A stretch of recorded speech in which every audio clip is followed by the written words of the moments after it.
Jake Morrison sat in his captain's chair and stared at the strange message on his screen. The words kept blinking at him like they were making fun of him. He had been running cargo ships between Earth and the outer colonies for 5 years now, and he had never seen anything like this. The message came from something called the Galactic Commerce Guild. Jake had heard about them before. They were the big alien organization that controlled trade across the galaxy. Most humans never got to work with them directly. Earth was still too new to space travel, and the aliens thought humans were not very smart. "Lisa, come look at this," Jake called to his communications officer. Lisa Carter was the best person he knew at reading alien messages. She had studied their languages for years before joining his crew. Lisa walked over and looked at the screen. Her eyes went wide. "Jake, this is real. The guild is offering us a job." "What kind of job pays this much money?" Jake asked. The numbers on the screen seemed impossible. It was more money than his ship, the Midnight Runner, had made in 3 years. Lisa read through the message again. "They want us to do something called Biological Hazard Mitigation Services."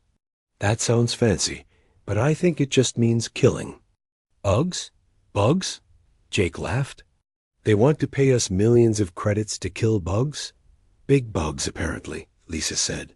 She pulled up more information on her tablet. "Look at these photos they sent. These things are huge." Jake looked at the pictures and stopped laughing. The creatures in the photos looked like someone had mixed a spider with a plant and then made it the size of a car. They had long, twisted legs and bodies that glowed with a sick green light. Their mouths were full of teeth that looked sharp, enough to cut through metal. "Where did these things come from?" Jake asked. "The guild says they appeared on 17 different planets over the past 6 months," Lisa explained. "They eat everything. Buildings, vehicles, even the ground itself. The aliens who used to handle this kind of work just disappeared. They left behind some warning about the creatures being too dangerous." Jake's science officer, Ben Rodriguez, walked onto the bridge. Ben was young, but very smart. He had studied biology on Earth before coming to space. "Captain, I heard you talking about those creatures. I looked at the data they sent, and these things are incredible." "Incredible how?" Jake asked. "They adapt really fast," Ben said, his voice excited. "Most creatures take thousands of years to evolve. These things change in just a few days. If you try to poison them, they become immune to poison. If you try to burn them, they grow thick skin that does not burn. It is like they were designed to survive anything." Jake looked at the message again. The guild was desperate. They had tried everything they could think of, but nothing worked. The creatures just kept spreading from planet to planet, eating everything in their path. "Why do they want humans to do this job?" Jake asked. "We have never done anything like this before." Lisa scrolled through more of the message. "The guild representative, someone called Coordinator Vex 9, says they need innovative biological solutions and adaptive tactical approaches. I think that is alien talk for creative thinking." "They want us to be creative," Jake said. "That is something humans are good at." Ben nodded. "The guild has been trying to solve this problem the same way they solve all problems. Energy weapons, chemical sprays, changing the air on entire planets. But none of that worked. Maybe they need someone who thinks differently." Jake thought about it. His crew was small but skilled. Besides Lisa and Ben, he had Amy Walsh, who used to be a soldier, and Pete Collins, who was the best pilot Jake had ever seen. They had gotten out of tough situations before by thinking of solutions that other people missed. "The pay is good," Jake said. "Really good. Good enough to buy a bigger ship and hire more crew." "It is also dangerous," Lisa warned. "The previous contractors were called the Silithians. They were supposed to be experts at this kind of work, but they ran away and left warnings that these creatures were too dangerous to fight. Amy Walsh chose that moment to walk onto the bridge. She was carrying her favorite rifle and looked ready for trouble. Did someone say dangerous? I like dangerous jobs. They pay better. Jake explained the situation to Amy. She listened carefully, and then looked at the pictures of the creatures. They are big, but they still look like bugs to me. Back on Earth, we know how to deal with bugs. These are not normal bugs, Ben said. They are smart, they adapt quickly, and they work together. Every time someone tries to kill them, they learn from it and become harder to kill. So we do not try to kill them the same way everyone else did, Amy said. We try something new. Pete Collins appeared in the doorway. Captain, I could not help but hear you talking about a new job. Are we going to take it? Jake looked around at his crew. They were all looking at him with excitement in their eyes. None of them had ever done anything like this before, but they were all ready to try. The Guild says these creatures have destroyed cities on 17 planets, Jake said. Billions of aliens have had to leave their homes because of these things.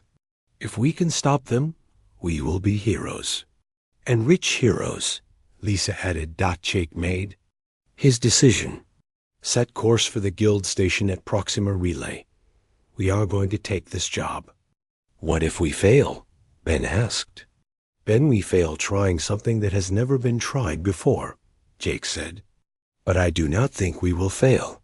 Humans have been dealing with pests for thousands of years. We know how to get rid of things that do not belong. Lisa started preparing the ship for the journey to Proxima Relay. I am sending our acceptance to the Guild now. We should arrive at the station in 3 days. Good, Jake said. That gives us time to plan. Ben, I want you to study everything we know about these creatures. Lisa, find out everything you can about the planets they have attacked. Amy, start thinking about weapons and tactics. Pete, plot the fastest course to our first job site. As his crew went to work, Jake stayed in his chair and looked out at the stars. He had no idea what they were getting themselves into, but he was excited to find out. Humans had been trying to prove themselves to the galaxy for years. Maybe this job would finally show the aliens what humans could do. The creatures in the photos looked scary, but Jake had fought scary things before. During the war on Mars, he had faced down rebel soldiers and alien raiders. He had survived by being smarter than his enemies, not stronger. Computer, play some music, Jake said. Something that makes you want to fight. As rock music filled the bridge, Jake smiled. These creatures might be smart, but they had never fought humans before. They were about to learn that humans did not give up easily. The Midnight Runner turned toward the stars, carrying Jake and his crew toward their first real test in the galaxy. They had no idea that this simple pest control job would change everything for humanity. They just knew they had a job to do, and they were going to do it well. Behind them, Earth grew smaller in the distance. Ahead of them, adventure waited among the stars. Jake stood on the surface of New Kepler and tried not to stare at the destruction around him. 3 weeks had passed since they accepted the Guild contract, and now he was seeing the enemy for the first time. It was worse than the pictures had shown. The planet had once been beautiful. The Keplerids who lived here were made of silicon instead of carbon like humans. They built their cities around huge crystal formations that sang in the wind. The crystals made music when the air moved through them, and the whole planet had been like a giant musical instrument. Now the crystals were broken and covered in slime.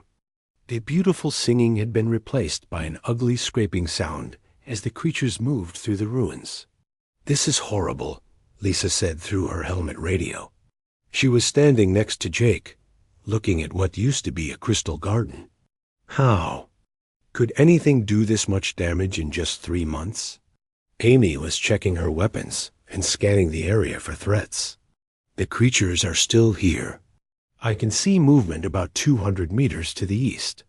They are big, just like the picture showed. Ben was kneeling next to a pile of dissolved crystal, taking readings with his scanner. "Captain, you need to see this. These things are not just destroying the crystals. They are eating them." Jake walked over to Ben and looked at the scanner readings. "What do you mean, eating them?" "The creatures produce a strong acid that dissolves the crystal formations," Ben explained. "But they do not just melt the crystals and leave them. They turn the silicon into a kind of food paste that they can digest. They are literally eating the planet." Pete's voice came through the radio from the ship in orbit. "Captain, I am picking up more movement all across the continent. These things are everywhere. There are at least 40 groups of them working in different areas." Jake looked through his binoculars at the nearest group of creatures. They were working together to tear apart a transportation hub that the Keplerids had built. The creatures moved with purpose, not like wild animals. They had a plan. "They are organized," Jake said. "Look how they work together. Some of them are breaking down the structure, while others are processing the materials. They have jobs." "A sound like broken glass" came from behind him. Jake turned to see a Keplerid approaching. The alien was tall and thin, with a body that looked like it was carved from blue crystal. When it spoke, the words came out as musical tones that Jake's translator turned into speech. "Human Captain Morrison," the Keplerid said. "I am Resonance of Morning Light, the coordinator for this sector. We are grateful that you have come to help us." Jake nodded to the alien. "We are here to do our job. But I need to understand what happened. How did these creatures get here?" "They fell from the sky," Resonance of Morning Light explained. "Large pods came down like meteors 3 months ago. We thought they were just space debris at first. But then they opened, and these creatures came out. They began eating our cities immediately." "How many pods?" Ben asked. 17 pods across the continent," the Keplerid replied. Each one contained dozens of creatures. They grew quickly and spread out in all directions. Amy was still watching the creatures work. "Captain, I am seeing some interesting behavior patterns. They seem to avoid certain areas completely, and they are very focused on areas with high mineral content." Jake looked where Amy was pointing. She was right. The creatures were ignoring some buildings completely, while spending a lot of time on others. There was a pattern to their destruction. "Ben, can you tell what they are looking for?" Jake asked. Ben consulted his scanner. "The areas they are focusing on have high concentrations of rare minerals. Titanium, lithium, some elements I do not recognize. They are not just eating randomly. They are mining." "Mining?" Jake felt a chill run down his spine. These are not wild animals. Someone is controlling them. Lisa was recording everything with her camera. "Captain, if these creatures are being controlled, then this is not just a pest problem. This is an invasion." Jake nodded grimly. "An invasion designed to look like a pest problem. Very clever." One of the creatures suddenly stopped working and looked directly at Jake's group. It was about 50 meters away, but Jake could see its eyes clearly. They were intelligent eyes, not the simple eyes of an animal. "It sees us," Amy said, raising her rifle. "Should I take the shot?" "Wait," Jake said. "Let us see what it does." The creature stared at them for a long moment. Then it made a sound like grinding metal. Other creatures in the area stopped working and looked in their direction. Within seconds, all the creatures in sight were focused on the human team. "Now would be a good time to leave," Pete said from orbit. "I am seeing movement from multiple creature groups. They are all heading toward your position." Jake looked at his scanner. Dots were moving across the screen, all converging on their location. "How fast are they moving?" "Fast," Amy said. "And they are coming from all directions." "We are surrounded. Back to the ship," Jake ordered. "Move!" The team ran toward their shuttle, but the creatures were faster than expected. Jake could hear them moving through the crystal ruins, their claws scraping against the broken formations. The sound was getting closer. There! Lisa pointed to a group of creatures that had positioned themselves between the team and their shuttle. They cut us off. Jake looked around. The creatures had not just run toward them randomly. They had spread out in a coordinated pattern to trap the humans. They are using tactics. This is military behavior. Amy found a good position behind a broken crystal formation and started shooting. Her energy rifle made bright flashes as it fired, but the creatures barely seemed to notice. The shots are not doing much damage, she reported. Their armor is too thick. Ben was scanning the creatures as they approached. Captain, I am getting some very strange readings. These creatures are changing. Changing how? Jake asked. Their skin is getting thicker where Amy's shots hit them, Ben said. They are adapting to our weapons in real time. Jake watched in amazement as the creature's armor plates grew thicker and changed color. Within minutes, Amy's rifle was having no effect at all. We need a new plan, Jake said. These things adapt to whatever we throw at them. We cannot fight them the same way everyone else did. Lisa was looking at her tablet. The guild files mentioned that these creatures coordinate through chemical signals. Maybe we can disrupt their communications. How? Amy asked, still firing at the approaching creatures. Ben, do you have any chemical analysis equipment on the shuttle? Jake asked. Yes, but we would need to get to the shuttle first, Ben replied. Jake looked at the creatures surrounding them. They were moving slowly now, like they were studying the humans. They are not attacking. They are learning about us. That is not good, Amy said. If they learn our tactics, they will be even harder to fight next time. Then we do not give them a next time, Jake said. We change our approach completely. What do you mean? Lisa asked. Jake smiled. We stop trying to kill them and start trying to understand them. If someone is controlling these creatures, we need to figure out who and why. Pete's voice crackled through the radio. Captain, you need to get out of there now. I am seeing massive movement across the entire continent. Every creature group is mobilizing. They are calling for backup, Jake realized. We made them nervous. Amy looked at her rifle's power gauge. We are not going to fight our way out of this. We need another option. Jake looked at the creatures again. They were still watching, still learning. But they were not attacking. I have an idea. It might be crazy, but it might work. What is it? Lisa asked. We surrender, Jake said. What? Amy stared at him. Captain, that is not a good idea. Think about it, Jake said. If these creatures are controlled by someone, then that someone wants to learn about us. If we surrender, they might take us prisoner instead of killing us. That would give us a chance to escape and gather information. Ben nodded slowly. It is risky, but it might work. If we can get captured and then escape, we could learn who is behind this. And if we are wrong, we die, Amy pointed out. Jake looked at his team. They were all scared, but they trusted him. Sometimes the best way to win is to lose first. Everyone put down your weapons. One by one, the team members put their weapons on the ground. The creatures stopped moving and watched them carefully. For a long moment, nothing happened.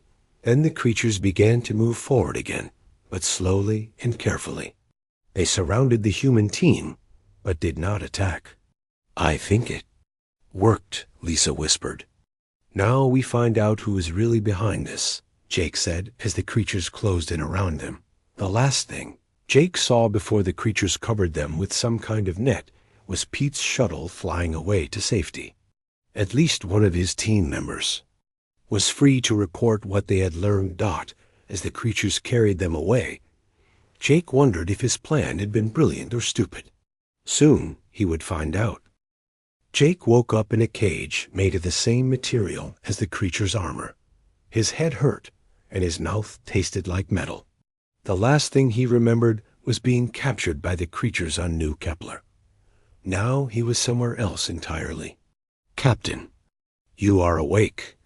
Lisa's voice came from another cage nearby. "Are you okay?" Jake sat up and looked around. They were in a large room with walls that seemed to be grown rather than built.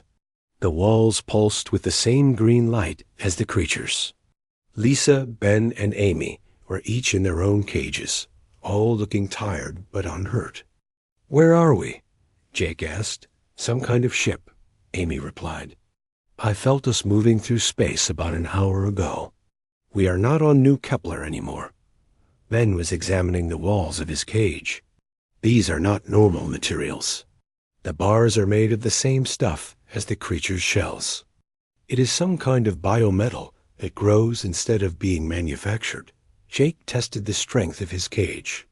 The bars were solid and would not bend. "Has anyone seen our captors?" "Not yet," Lisa said, "but I have been listening to the ship's sounds. There are definitely other beings on board. I can hear them moving around and talking in a language I do not recognize." "The creatures brought us here for a reason," Jake said. "They want something from us. Maybe they want to study us the same way we wanted to study them," Ben suggested. Amy was working on something in her cage. "I found this in my pocket," she said, holding up a small device.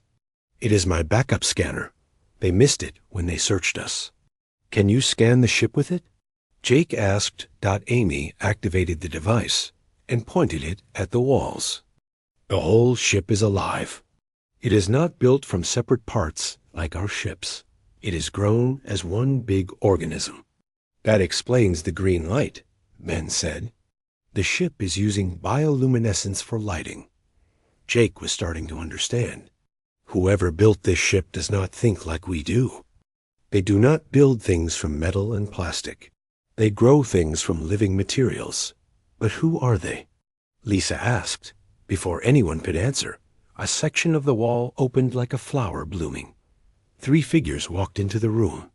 They were tall and thin, with skin that looked like tree bark and eyes that glowed with yellow light. They wore no clothing, but their bodies were covered in intricate patterns that seemed to move and change. "Humans," one of the figures said in perfect English. "We have been waiting to meet your species." Jake stood up in his cage. "Who are you? Why did you capture us?" "We are the Harvest Masters," the figure replied. "We guide the growth of life across the galaxy. Your species has interfered with our work." "Your work?" Amy asked angrily. "You mean destroying planets?" "We do not destroy," another Harvest Master said. "We reshape. The planets we visit are improved by our presence. We remove inefficient life forms and replace them with better ones." Ben looked confused. "The creatures that attacked New Kepler, you created them?" "The harvesters are our children," the first Harvest Master explained. "They prepare planets for new life by removing the old life. It is a natural process." "Natural?"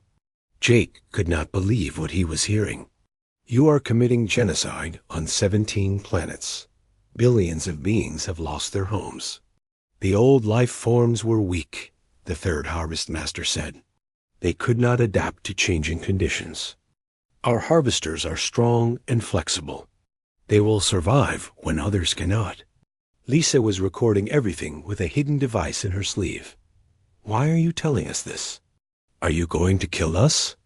"We are curious about humans," the first Harvest Master said. "Your species is young, but you show promise. You adapt quickly, just like our harvesters. We want to understand how you think."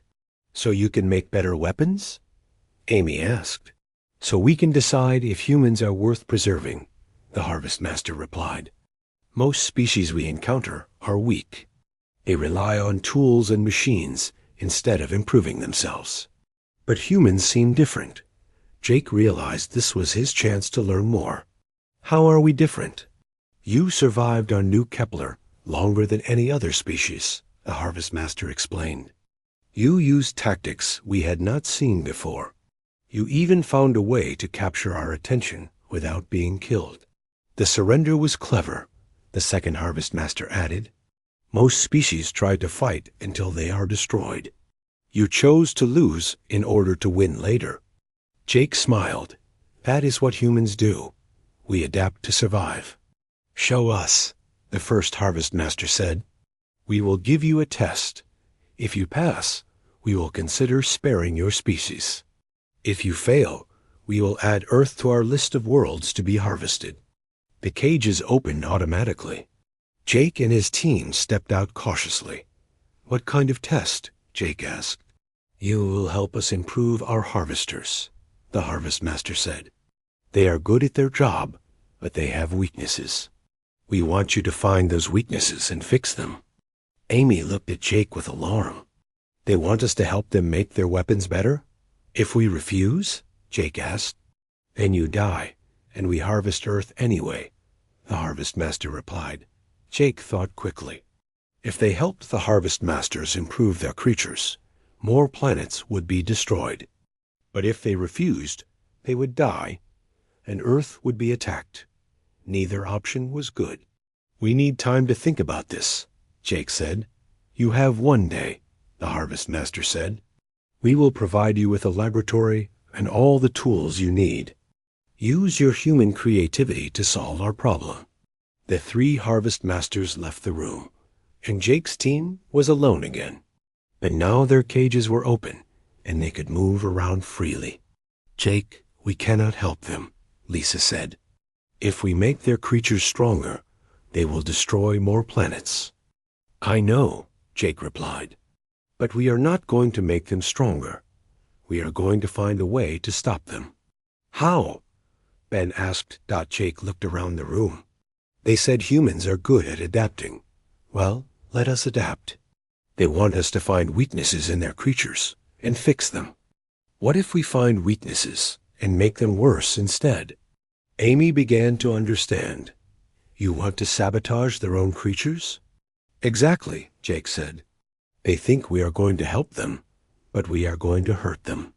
And we are going to do it in a way that they do not notice until it is too late. That is very dangerous, Ben warned. If they catch us, they will kill us and attack Earth. If we do nothing, they will attack Earth anyway, Jake pointed out. At least this way, we have a chance to stop them. Lisa was already thinking about the plan. We need to be very careful. Any sabotage has to look like an improvement from their perspective. Can we do that? Jake asked Ben. Ben nodded slowly. I think so. If I can study their creatures closely, I might be able to find biological weaknesses that we can exploit. But I will need to be very sneaky about it. What about getting a message to Pete? Amy asked. He is still free. He could warn Earth about what is coming. The ship is blocking all communications, Lisa said after checking her equipment. But maybe we can find a way to send a signal when we are ready to escape. Jake looked at his team. They were all scared, but they were also determined. This is our chance to save not just Earth, but all the planets these creatures have attacked. If we can stop the Harvest Masters, we can save billions of lives. No pressure, Amy said with a grim smile. Let us get to work, Jake said. We have 1 day to figure out how to destroy these creatures from the inside. The team spent the next several hours exploring the ship and planning their sabotage. The Harvest Masters had given them access to a laboratory full of advanced equipment. They could study the creature's biology in detail and even modify their genetic structure. This is incredible, Ben said as he examined a sample of harvester tissue. Their DNA is artificially created. Someone designed these creatures on purpose. Can you modify the design? Jake asked. I think so, Ben replied, but I need to be very careful. Any changes I make have to look like improvements to the Harvest Masters. What kind of changes? Lisa asked. Ben thought for a moment. I could make them more efficient at processing materials. That would look like an improvement. But I could also make them dependent on a specific chemical that we could use to control them. Like a kill switch? Amy asked. Something like that, Ben said. If I can make them need a chemical to survive, we could remove that chemical and they would die. Jake nodded. Do it, but make sure it looks like you are helping them. As Ben worked on the genetic modifications, the rest of the team explored the ship. They found that it was much larger than they had thought, with hundreds of rooms and corridors. Most importantly, they found the ship's communication system.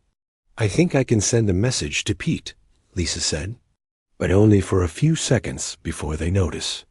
What should we tell him? Jake asked. Tell him to warn Earth and the Guild, Amy said, and tell him we have a plan. Lisa worked on the communication system while Ben continued his sabotage. Jake and Amy stood guard, watching for any sign of the Harvest Masters. Message sent, Lisa reported. Pete should receive it in about 6 hours. Good, Jake said. Now we wait and hope our plan works. As the day passed, Jake began to worry. Their plan was risky, and if it failed, Earth would be destroyed. But he also knew that humans were good at finding solutions to impossible problems. We are going to win this, he told his team. These Harvest Masters think they understand humans, but they do not. They are about to learn what happens when you threaten Earth. The test of their plan would come soon. Jake just hoped they had been clever enough to outsmart beings who had been harvesting Pla. Jake stood in the laboratory watching Ben make the final changes to the Harvester genetic code. 24 hours had passed since the Harvest Masters had given them their test. Now it was time to present the results. Are you sure this will work? Jake asked quietly. Ben nodded without looking up from his work. The modifications look like improvements on the surface. The creatures will process materials faster and reproduce more efficiently. But they will also become completely dependent on a chemical compound that breaks down in sunlight. And the Harvest Masters will not notice? Lisa asked. Not immediately, Ben replied. The dependency will not become obvious for several weeks. By then, we will hopefully be long gone. Amy was standing guard at the door. The Harvest Masters are coming. They want to see what we have done. Jake took a deep breath. Everything depended on the next few minutes. If the Harvest Masters discovered their sabotage, they would all die and Earth would be destroyed. If the deception worked, they might have a chance to escape and warn the galaxy. The 3 Harvest Masters entered the laboratory. Their yellow eyes examined the equipment and the genetic samples that Ben had been working on. Show us what you have accomplished, the first Harvest Master said. Ben activated a holographic display that showed the modified harvester DNA. We have improved the efficiency of the digestive system by 30%. The creatures will be able to process materials much faster. Interesting, the second Harvest Master said. What other changes have you made? We have enhanced the reproductive system, Ben continued. The creatures will now produce offspring 20% faster. This will allow them to spread across planets more quickly. Jake watched the Harvest Masters carefully. They seemed pleased with the improvements, but he could tell they were also suspicious. These changes seem too good to be true, the third Harvest Master said. What is the cost? Ben had prepared for this question. The improved efficiency requires more energy. The creatures will need to consume more materials to maintain their enhanced abilities. But this is actually beneficial, because it means they will clear planets faster. Show us a demonstration, the first Harvest Master said. Ben activated a containment field that held a small harvester creature. The creature was about the size of a house cat, but it had all the same features as the larger ones. Ben introduced the modified genetic material into the creature's system. Within minutes, the creature began to move faster and more efficiently. It processed a piece of metal in half the time it had taken before. The Harvest Masters watched with obvious satisfaction. "Excellent work," the first Harvest Master said. "We will implement these changes across all our harvester populations immediately." Jake felt a mixture of relief and fear. Their plan had worked, but now billions of creatures across the galaxy would be modified with their sabotage. If something went wrong, the consequences would be enormous. "When will the modifications be complete?" Lisa asked. "Within 7 days," the second Harvest Master replied. "Our bioships will distribute the genetic changes to all active harvester populations. Soon, our children will be more efficient than ever." "What happens to us now?" Amy asked. "You have proven that humans are worth preserving," the first Harvest Master said. "We will not harvest Earth. Instead, we will offer your species a place in our organization." Jake was shocked. "You want us to join you?" "Your creativity and adaptability would be valuable to us," the third Harvest Master explained. "We could use human insights to improve our methods even further." "And if we refuse?" Jake asked. "Then you will be returned to your ship and allowed to leave," the first Harvest Master said. "But you will not be permitted to interfere with our work again." Jake looked at his team. They had succeeded in their main goal of saving Earth, but now they faced a new dilemma. If they joined the Harvest Masters, they might be able to sabotage their operations from within. But they would also be helping with the destruction of other planets. "We need time to consider your offer," Jake said. "Of course," the first Harvest Master replied. "You have until the genetic modifications are complete. 7 days to decide the future of your species." The Harvest Masters left the laboratory, and Jake's team was alone again. But now they had a new problem to solve. "We cannot join them," Lisa said firmly. "They are murderers." "But if we refuse, we lose any chance of stopping them," Ben pointed out. "At least if we join them, we might be able to find ways to sabotage their operations. Or we might become just like them," Amy said. "Power corrupts. If we start helping them destroy planets, we might forget why we wanted to stop them in the first place." Jake was thinking about the bigger picture. 7 days. That is how long we have before the genetic modifications are distributed to all their creatures. Once that happens, our sabotage will be in place across the galaxy. "But we still need a way to activate it," Ben said. "The creatures will only die if they are exposed to sunlight and cannot access the chemical compound they need. We need to find a way to cut off their supply." "What chemical do they need?" Lisa asked. Ben consulted his notes. "It is a complex, organic compound that the creatures' bodies cannot produce naturally. The Harvest Masters will need to manufacture it and distribute it to their creatures. So if we can destroy their manufacturing facilities, the creatures will die," Amy said. "Exactly," Ben replied. "But we need to find out where those facilities are." Jake began to form a plan. What if we pretend to accept their offer? We could join their organization and learn about their operations. Then we could find a way to destroy their manufacturing facilities from the inside. "That is incredibly dangerous," Lisa warned. "If they discover what we are doing, they will kill us and probably attack Earth anyway." "But it might be our only chance," Jake said. "If we refuse their offer and leave, we will never be able to stop them. They will just continue harvesting planets with their improved creatures." Amy was looking at the laboratory equipment. "Maybe we do not need to destroy their manufacturing facilities. Maybe we can sabotage them instead." "How?" Ben asked. "You said the creatures need this chemical compound to survive," Amy explained. "What if we could modify the compound so that it kills the creatures instead of keeping them alive?" Ben's eyes lit up. "That could work. If I could access their manufacturing systems, I could change the formula slightly. The creatures would die as soon as they consumed the modified compound. And the Harvest Masters would not notice until it was too late," Jake added. "This plan is even more dangerous than the first one," Lisa said. "We would be deep inside their organization with no way to escape if something goes wrong. Jake looked at his team. They were all scared, but they were also determined to stop the Harvest Masters. Sometimes the most dangerous plan is the only one that works. So we accept their offer? Ben asked. We accept their offer, Jake confirmed. But we do not really join them. We pretend to be loyal while we sabotage their operations from the inside. Amy nodded grimly. And if we get caught? Then we die fighting, Jake said. But at least we will have tried to save the galaxy. Over the next 3 days, Jake and his team prepared for their deception. They studied the Harvest Masters' technology and learned about their organization.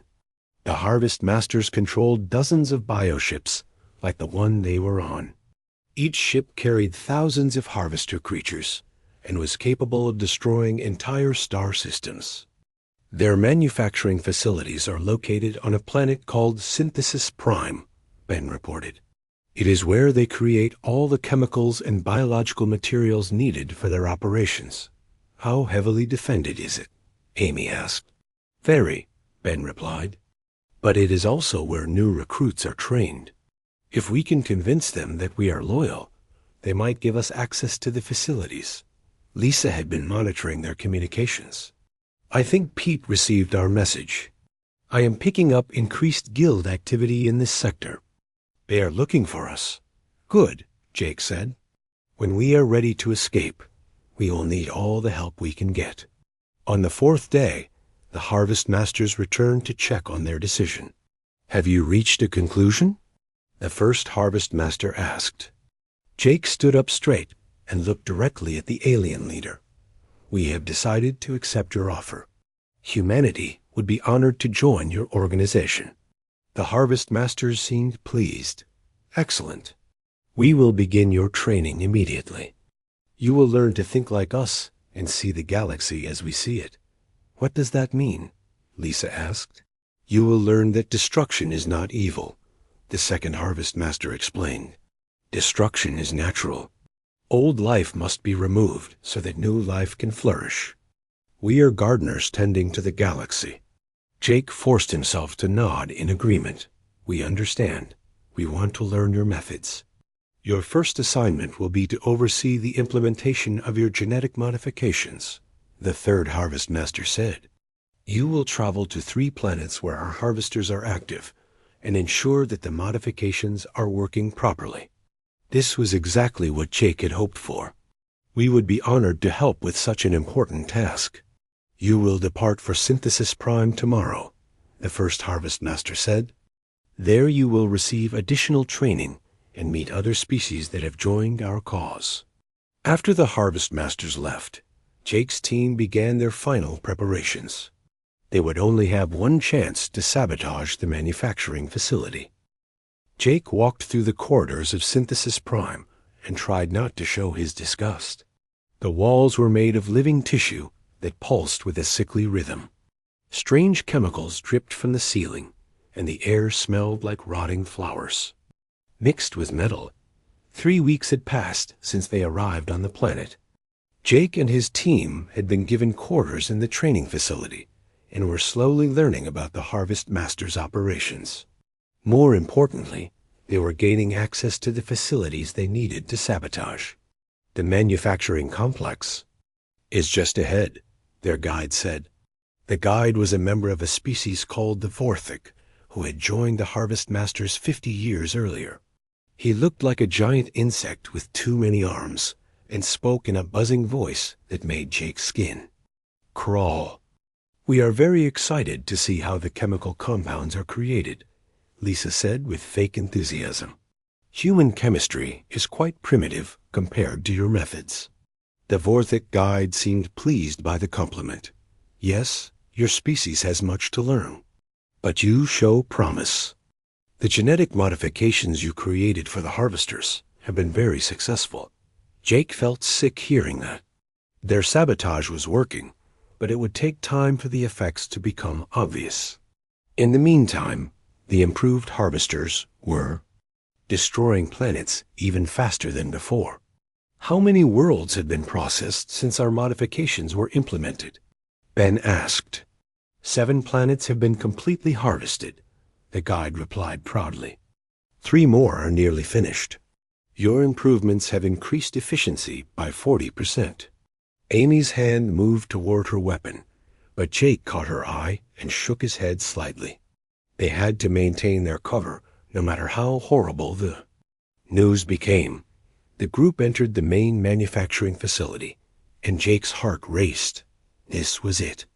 This was where they would either save the galaxy or die trying. The facility was enormous. Huge tanks filled with bubbling chemicals lined the walls, connected by pipes that looked like blood vessels. Robotic arms moved back and forth, mixing compounds and testing samples. In the center of the room was a massive computer system that controlled the entire operation. This is where we create the nutrients that keep our harvesters healthy and strong, the guide explained. Every day, we produce enough compound to feed millions of creatures across the galaxy. Ben was studying the computer system carefully. How often do you update the formula? Once per cycle, which is every 10 standard days, the guide replied. We make small adjustments to improve effectiveness. Could we observe the next update?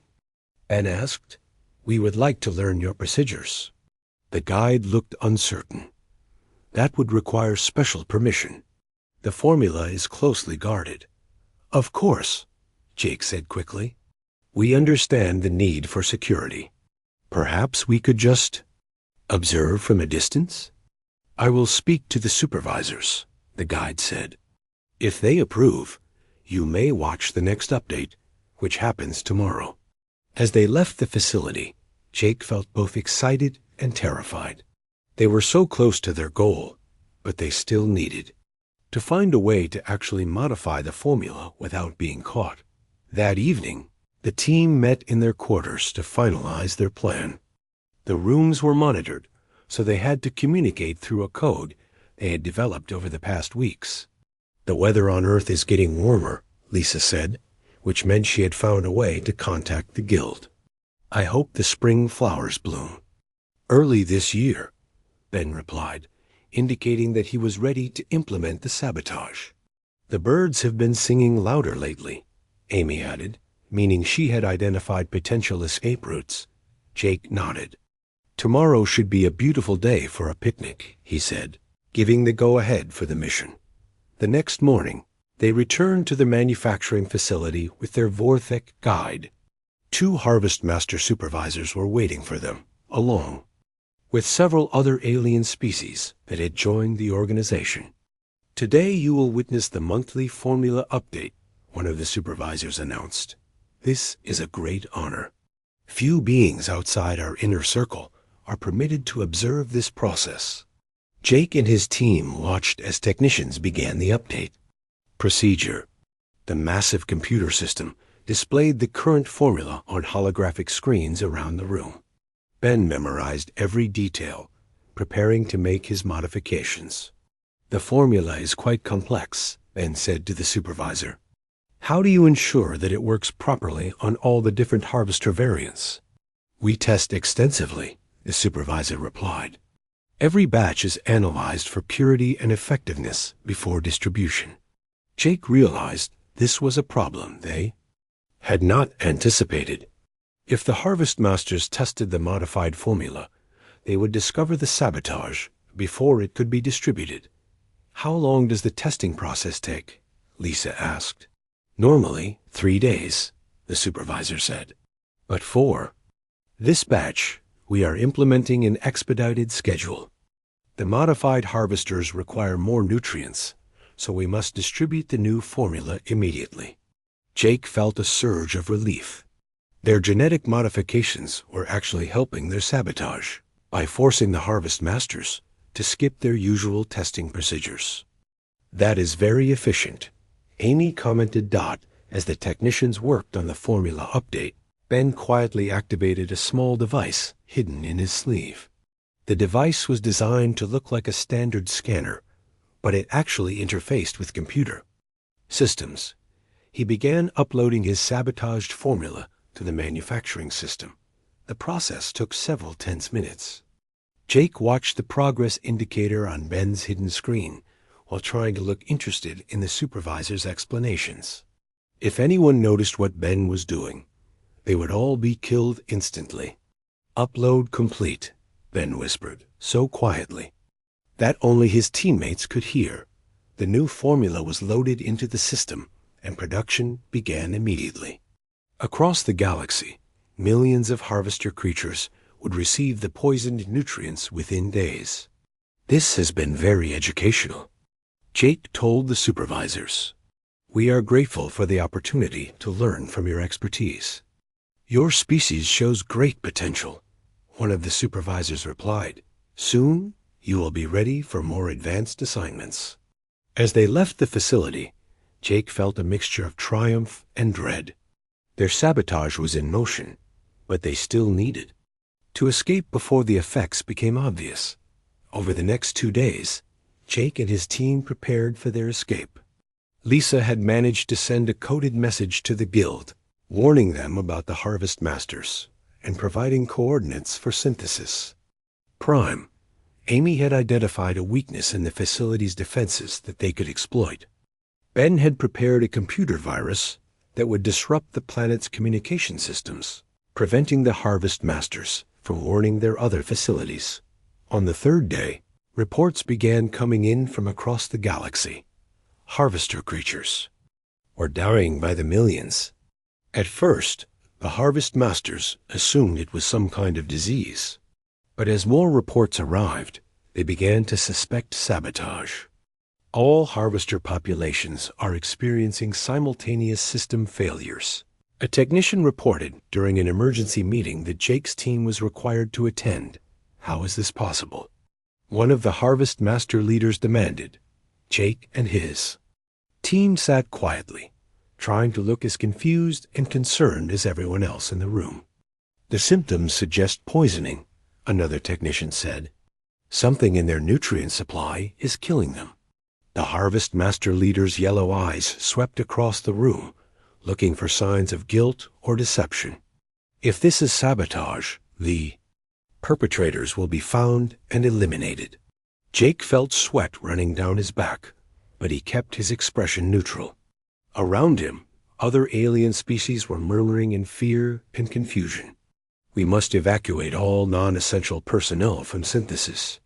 "Prime," the leader announced. "This facility may be compromised." This was the moment Jake had been waiting for. In the confusion of the evacuation, they could escape without being noticed. "Should we return to our quarters and prepare for evacuation?" Jake asked their Vorthik guide. "Yes, gather your belongings quickly," the guide replied. "Transport ships will begin departing within the hour." Jake and his team hurried back to their quarters, but instead of packing, they activated their escape plan. Ben released his computer virus into the facility's systems, causing communication failures throughout the planet. Amy led them through maintenance tunnels toward the landing bays. Lisa continued monitoring guild communications, waiting for signs of rescue. "This way," Amy whispered as they crawled through a ventilation shaft. "There is a cargo transport that should be leaving." Soon, they emerged in a loading bay where dozens of alien workers were frantically loading supplies onto transport ships. In the confusion, no one noticed 4 humans slipping aboard one of the cargo vessels. The ship launched just as the first explosions began rocking. Synthesis Prime. Jake looked out a porthole and saw other Harvest Master facilities across the planet going up in flames. The computer virus had caused system failures throughout the manufacturing complex. "Did we do that?" Lisa asked. "The virus was only supposed to disrupt communications," Ben said, looking worried. "But it seems to have caused a cascade failure in their control systems." "Good," Amy said grimly. "They deserve worse for what they have done." As their ship escaped from Synthesis Prime, Jake received a communication from Pete Collins. His pilot had been searching for them for weeks with a guild rescue fleet. "Captain Morrison, it is good to hear your voice," Pete said over the radio. "We have B.